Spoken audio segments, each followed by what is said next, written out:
Théâtre de l'étrange.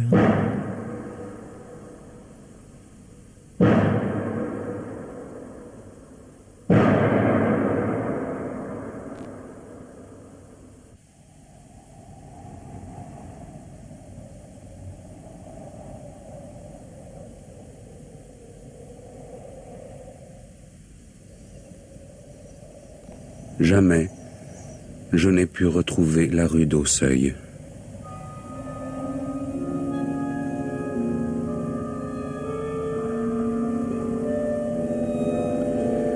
J'ai examiné les plans de la ville avec le plus grand soin et mes recherches ne se sont pas limitées aux plans actuels car je sais que les noms changent. J'ai interrogé tous les témoignages anciens sur la ville. J'ai exploré tous les quartiers, quels que fussent leurs noms, qui pouvaient recéler une rue d'Ausseuil. Malgré tous mes efforts, je ne peux retrouver ni la maison, ni la rue, ni le quartier de cette ville où pendant les derniers mois de ma précaire existence d'étudiant en métaphysique à l'université, j'entendis la musique d'Eric Zann.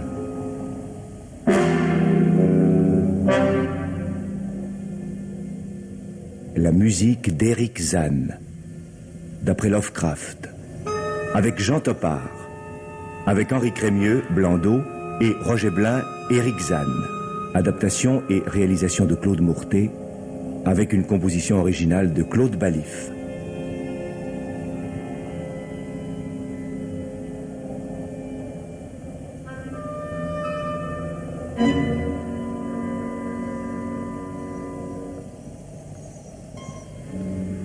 Le fait que je ne puisse pas retrouver cet endroit est à la fois curieux et inquiétant car il se trouvait à moins d'une demi-heure de marche de l'université et se distinguait par des traits si particuliers que toute personne l'ayant vu une fois était incapable de l'oublier.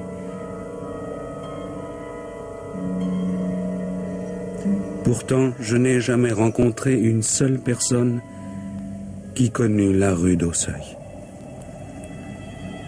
Elle se trouvait de l'autre côté d'un fleuve sombre, bordé d'immenses entrepôts de briques aux fenêtres opaques, et franchie par un lourd pont noir. Près de ce fleuve, l'air était toujours gris, obscur, comme si la fumée des usines proches empêchait le soleil de percer.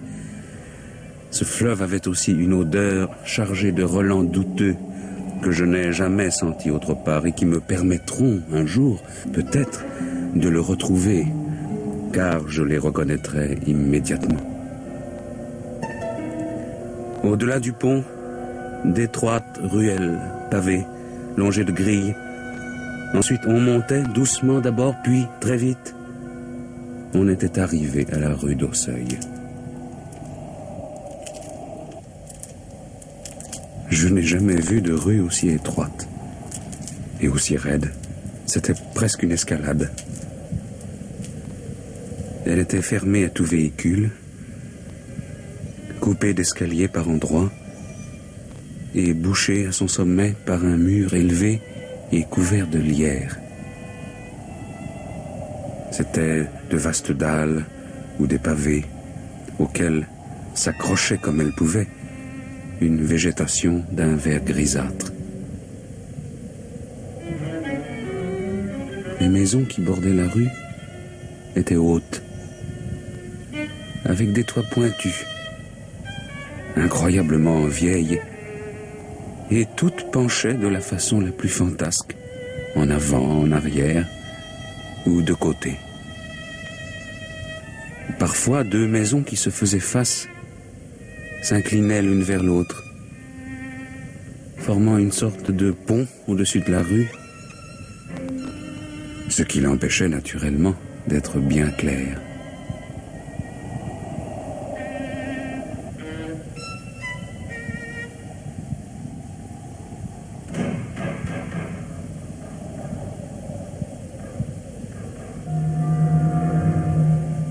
Je suis incapable de dire ce qui m'a amené à vivre dans une pareille rue. je n'étais pas moi-même lorsque j'y emménageais.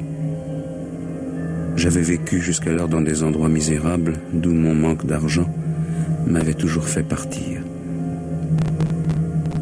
Je finis par tomber sur cette bâtisse chancelante de la rue d'Ausseuil, tenue par Blondeau, le paralytique. C'était la 3e maison à partir du bout de la rue, et de loin la plus haute de toutes.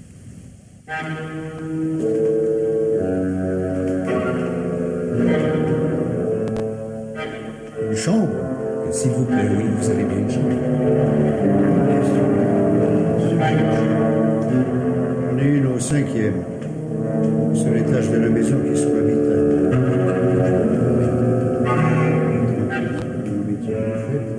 La maison est presque vide. Attendez, t'es pas. Voici la clé. Ça ne m'accompagne pas, je suis infirme. Le lendemain même de mon arrivée, j'entendis, venant des mansardes, au-dessus de moi, une étrange musique.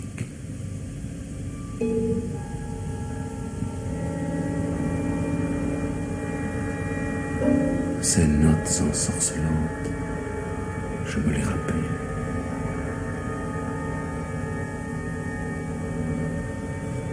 Ces harmonies ne pouvaient avoir le moindre rapport avec une musique déjà entendue. Leur bizarrerie, progressivement, devait me hanter.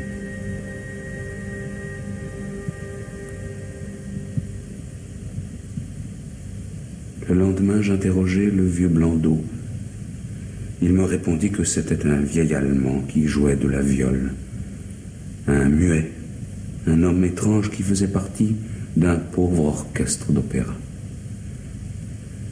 Son nom était Erik Sand.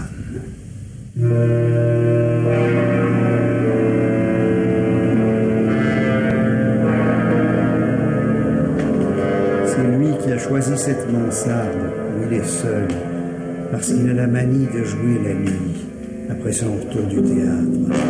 Il n'y a qu'une fenêtre, mais c'est le seul endroit d'où l'on peut voir l'autre versant de la colline. Chaque nuit, par la suite, j'entendais le vieux Sand.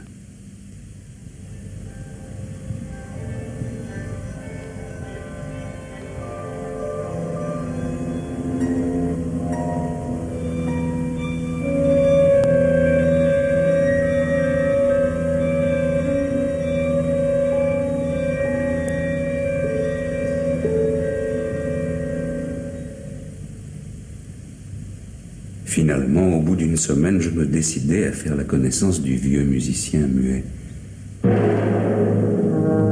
Un soir qu'il revenait de son travail, je lui adressai la parole dans le couloir. Je lui dis que j'aimerais le connaître et l'écouter jouer. C'était un vieil homme mince, petit, courbé en deux, avec des vêtements râpés, avec des yeux bleus, une tête caricaturale qui faisait penser à celle d'un satyre, et un crâne presque chauve.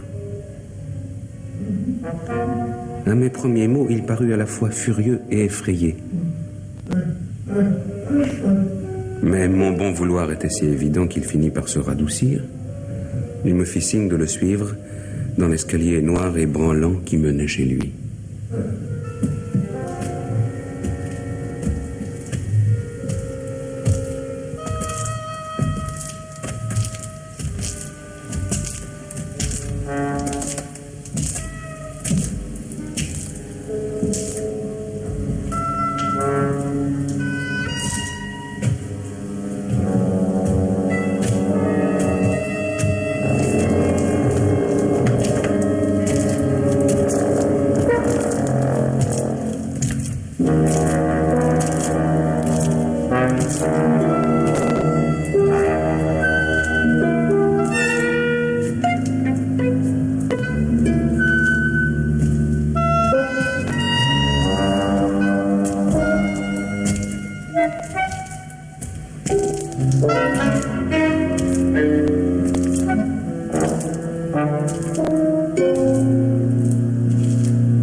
Sa chambre donnait vers l'ouest, dans la direction du haut mur sur lequel se terminait la rue.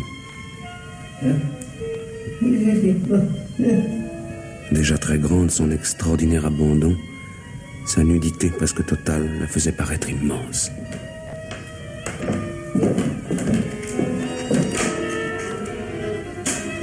La poussière, les innombrables toiles d'araignée évoquaient un endroit désert et inhabité. L'univers d'Eric Zann. Le muet sortit sa viole de l'étui.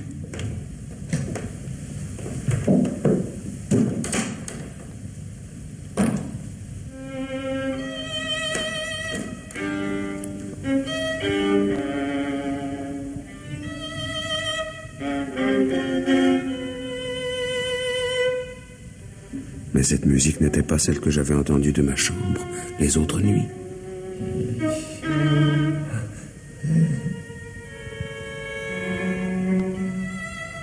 Cette musique ensorcelante, je m'en souvenais.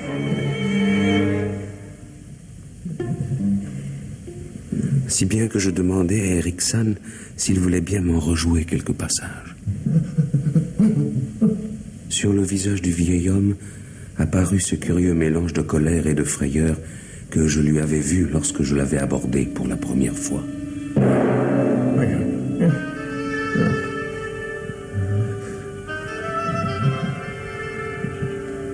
Je voulus insister.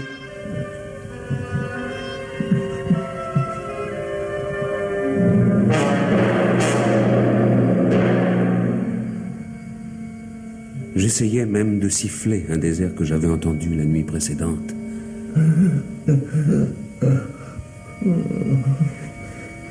Dès que le vieux musicien eut reconnu ce que je sifflais, ses traits se déformèrent, possédé par un sentiment qui défie l'analyse.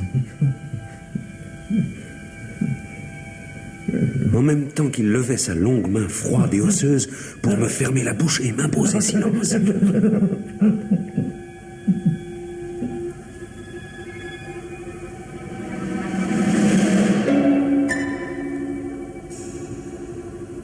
Et le regard craintif qu'il jeta en direction de la fenêtre, lointaine, aveuglée par un rideau, comme s'il redoutait l'arrivée d'un intrus, me donna une preuve supplémentaire de sa bizarrerie. C'était absurde, puisque la mansarde était bien plus haute que les toits des maisons voisines, par conséquent inaccessible. Le seul endroit, le concierge me l'avait dit, d'où il était possible d'apercevoir ce qu'il y avait de l'autre côté du mur fermant la rue.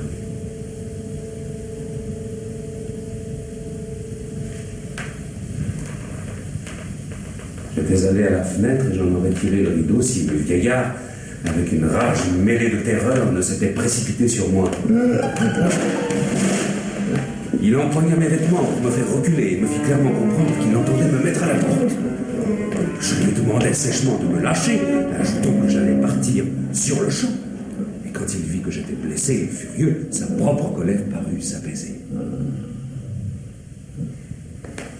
Il me fit asseoir dans un fauteuil, et puis, avec une sorte d'expression songeuse, il alla s'asseoir à la table encombrée, prit un crayon et se mit à couvrir une page d'un français laborieux.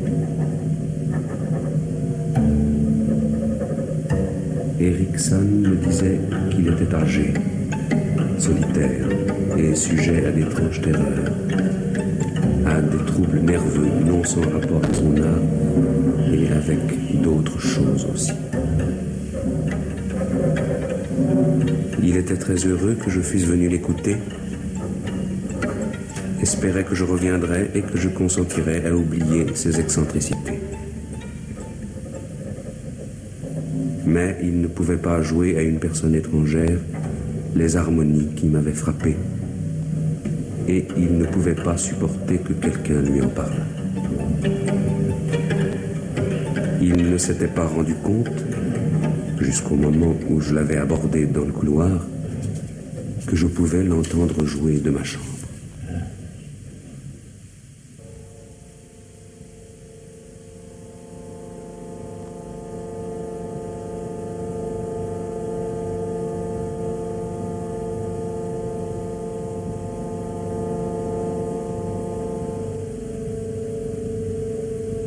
cette mansarde et cette étrange musique continuaient de me fasciner.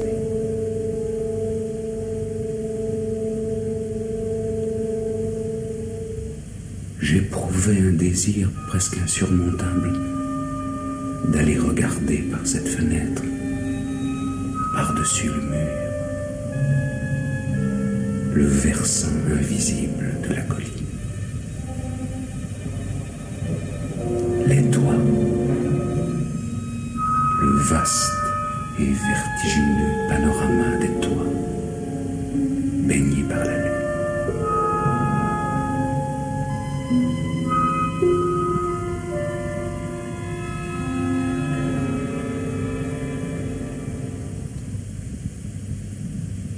Je réussis à surprendre le jeu solitaire et nocturne du vieil homme muet. Et cela se passa une nuit. Je montai sur la pointe des pieds jusqu'à la chambre d'Erikson.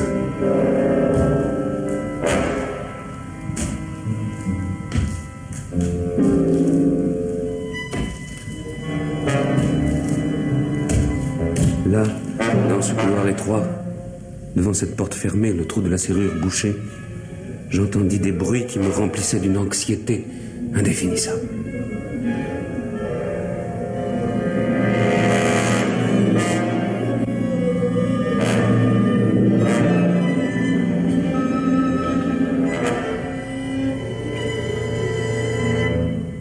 Crainte d'un mystère vague, d'une trouble énigme.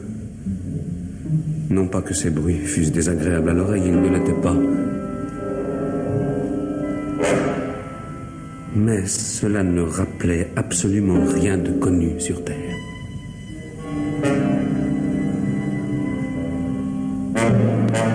Cette nuit-là, alors que j'écoutais à sa porte,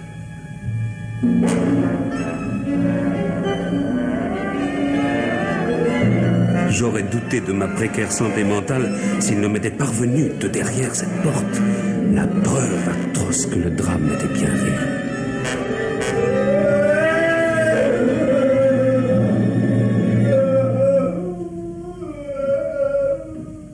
Ce pleur épouvantable, inarticulé, ce sanglot que seul un muet peut émettre, mais seulement dans les moments de terreur ou d'angoisse les plus effrayants.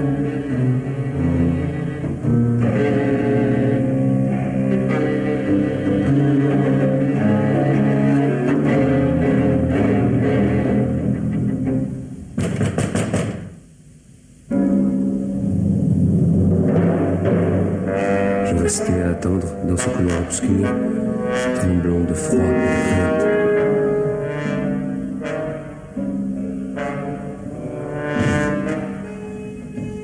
Le vieillard essayait de se relever.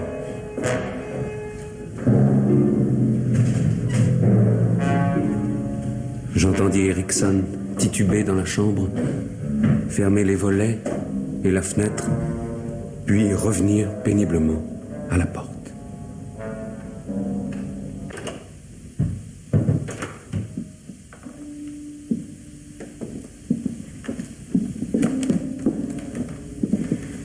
Le vieil homme m'obligea à m'asseoir dans un fauteuil, tandis qu'il se laissait tomber dans un autre. Sa viole et son archet gisaient à terre, abandonnés.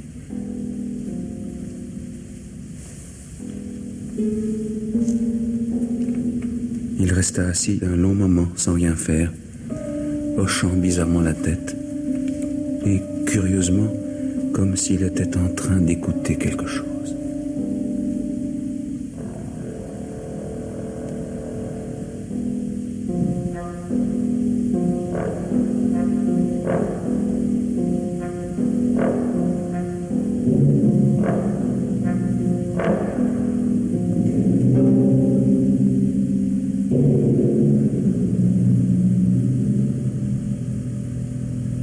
Il parut enfin satisfait de ce qu'il avait entendu, ou n'avait pas entendu, et s'installant dans le fauteuil qui faisait face à la table, il m'écrivit quelques lignes sur une feuille de papier qu'il me tendit.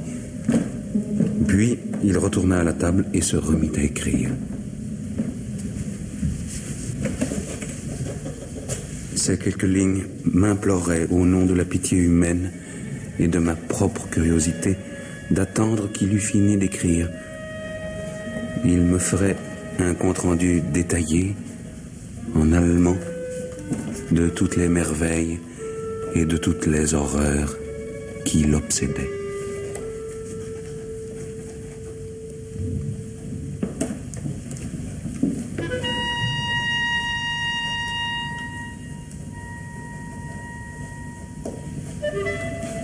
J'attendis. La plume du vieil homme courait sur le papier.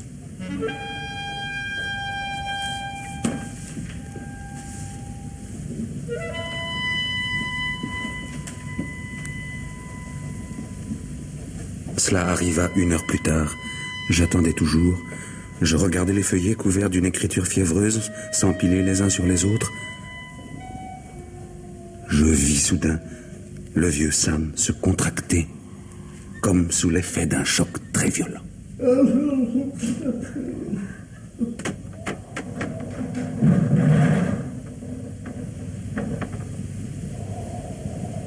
Il n'y avait pas à en douter. C'était bien la fenêtre qu'il fixait. La fenêtre masquée par le rideau.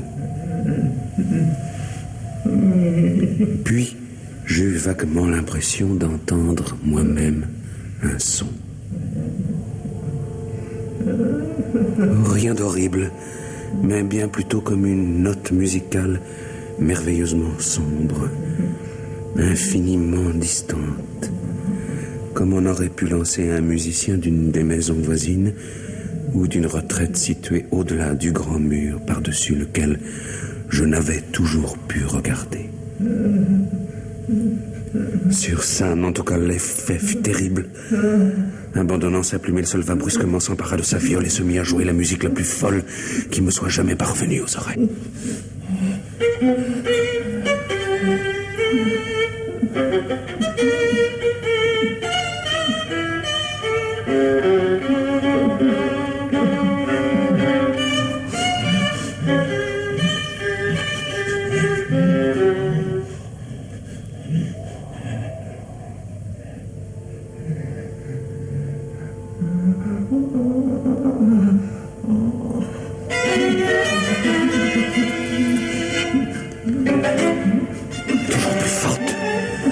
Plus forte et plus sauvage, cette viole désespérée, suppliante, essayait de chasser quelque chose.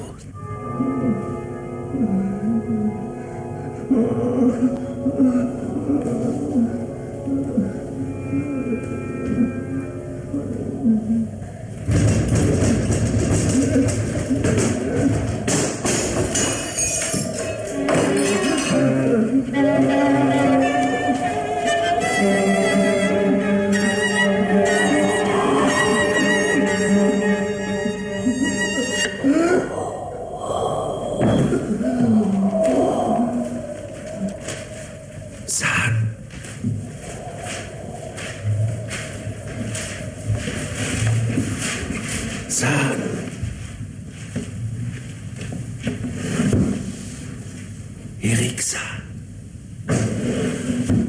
où êtes-vous?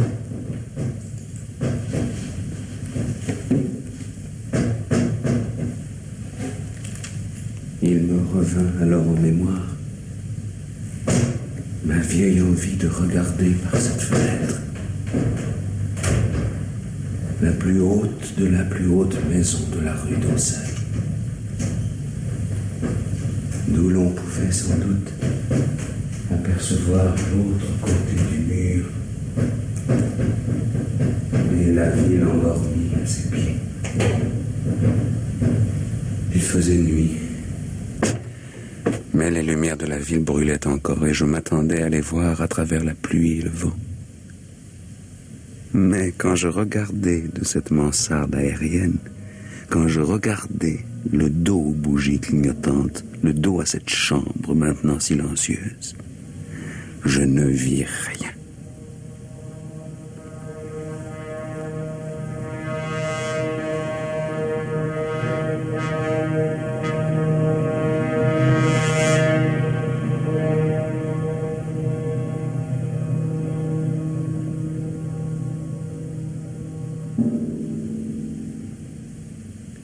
Pas de ville étalée en bas, pas de lumière familière dans des rues connues. Rien. Seul l'infini d'un espace sans fond, d'un espace inimaginable, vibrant de musique et de mouvement, qui ne ressemblait à rien de ce qui pouvait exister sur cette terre.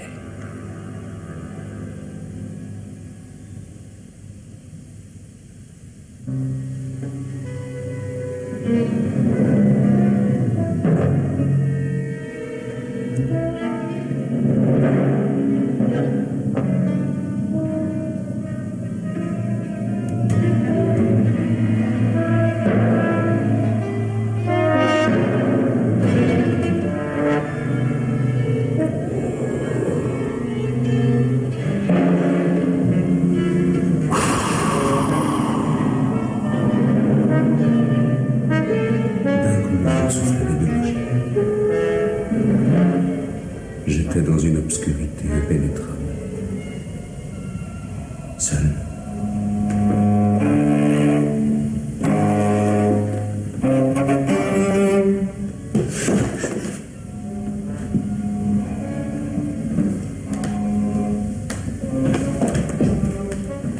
Je cherchais à tâtons l'endroit d'où provenait la musique interdite.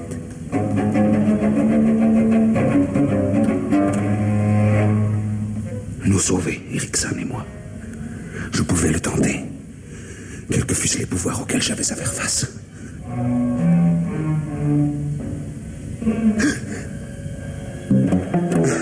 Un moment, je crus sentir quelque chose de froid me frôler. L'archet. C'était l'archet. Je compris que j'étais tout près du musicien.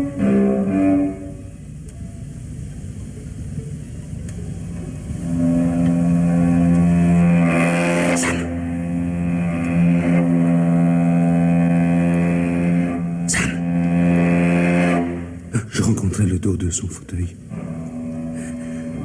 Je tâtonnais, je trouvais son épaule, le secouais. Sam. La musique inexprimable.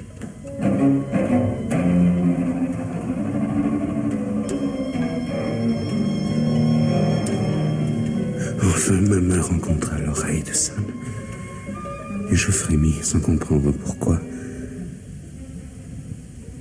Jusqu'à ce que j'ai touché, palpé, la tête impossible. Cette tête glacée, immobile, morte.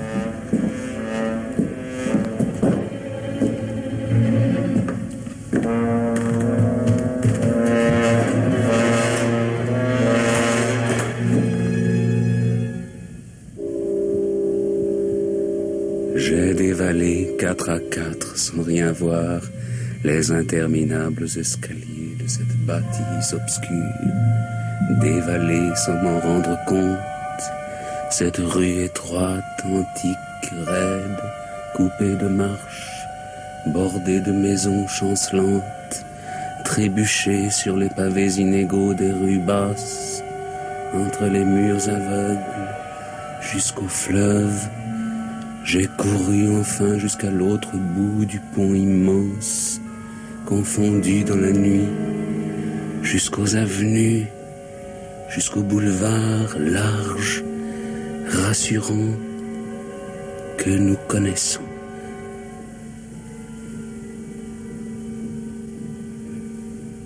Ces souvenirs atroces traînent encore dans ma mémoire.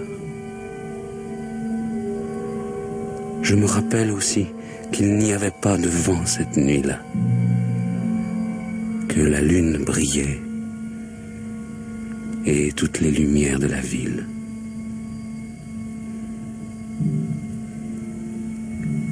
Malgré toutes mes recherches, je n'ai jamais pu depuis retrouver la rue d'Ausseuil.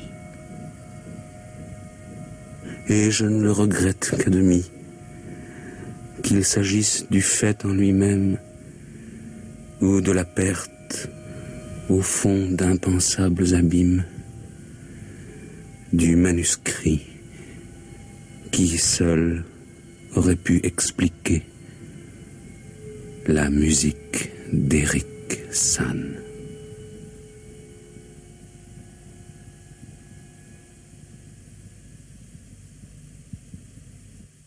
C'était un texte de Lovecraft interprété par Jean Topard, avec Henri Crémieux, Blandot, et Roger Blin, Eric Zann. Musique originale de Claude Ballif, dirigée par Daniel Chabrun. Chef opérateur du son Albert Laracine, collaboration technique Claude Oberlé, bruitage Robert Maufra, assistante Marie-André Arminaud. Réalisation Claude Mourtet. I see how tired you are, how much you've been thrown, and I can't keep being the reason you cry. I can see it in your eyes now, all the nights you couldn't sleep, all the times you stayed and fought for us while I couldn't keep. You gave more than I could offer, held on stronger than I did, and it breaks me just to know that I'm the reason you feel this. You deserve better than me. You deserve someone who stays. You deserve better than me, someone who won't make you break. I can watch you fall apart just to keep you by my side. So I'll be the one to leave, even if it hurts inside. I don't want your love to suffer, don't want tears to be the cost. If loving me keeps hurting you, then I'd rather let you go. You deserve better than me. You deserve someone who stays. You deserve better than me, someone who won't make you break. I can watch you fall apart just to keep you by my side. So I'll be the one to leave, even if it hurts inside. Maybe one day you'll be happier in a way I couldn't be, and I'll smile through all the pain, knowing you're finally free. You deserve better than me. You deserve someone who stays. You deserve better than me, someone who won't make you break. I can watch you fall apart just to keep you by my side. So I'll be the one to leave, even if it hurts inside.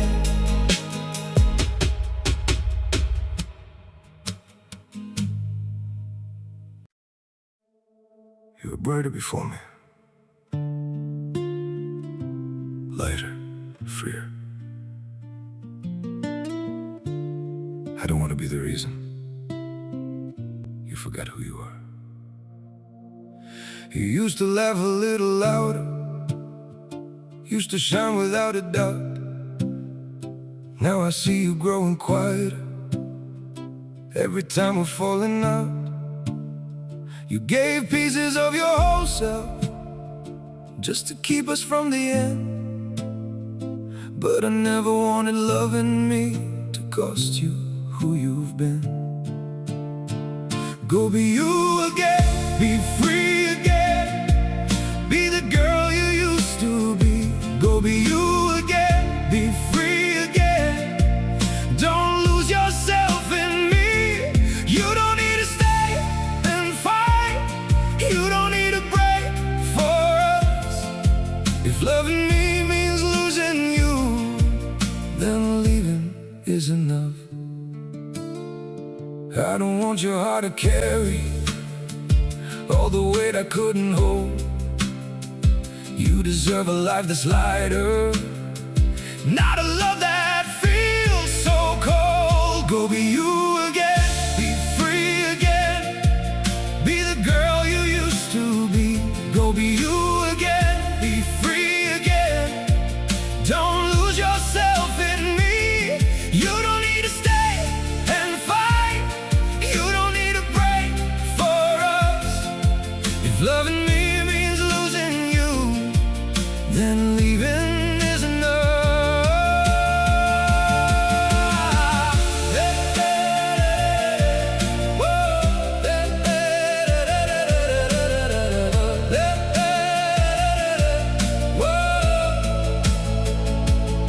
Maybe one day you will remember all the good without the pain.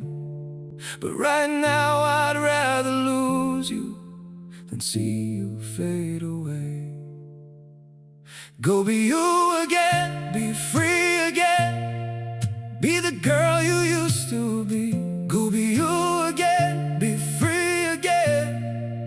Don't lose yourself in me. You don't need to stay and fight. You don't need to break for us. If loving me means losing you, then leaving is enough.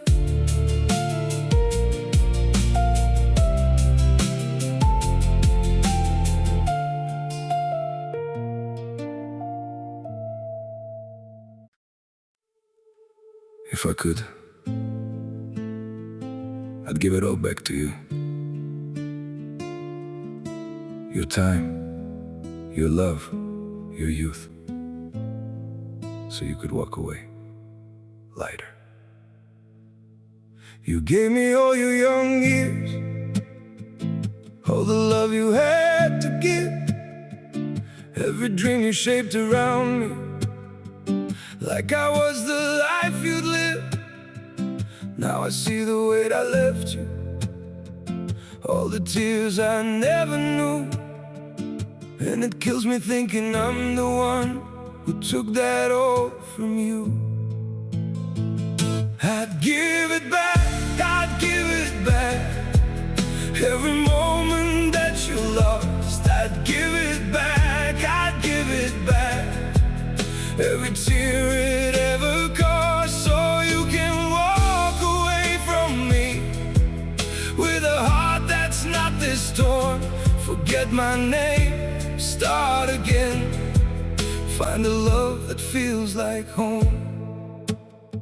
If I could undo the memories, take the pain out of your past, I would trade it all in seconds just to see you smile again.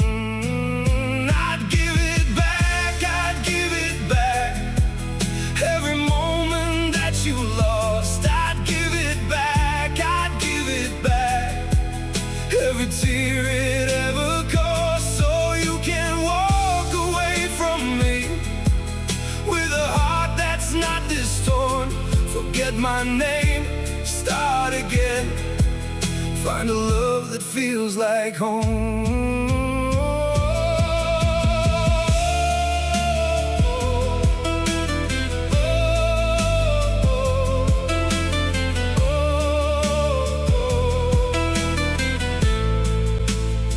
Maybe someday you'll be happier with somebody good and true, and I'll stay behind in silence, knowing that I lost you.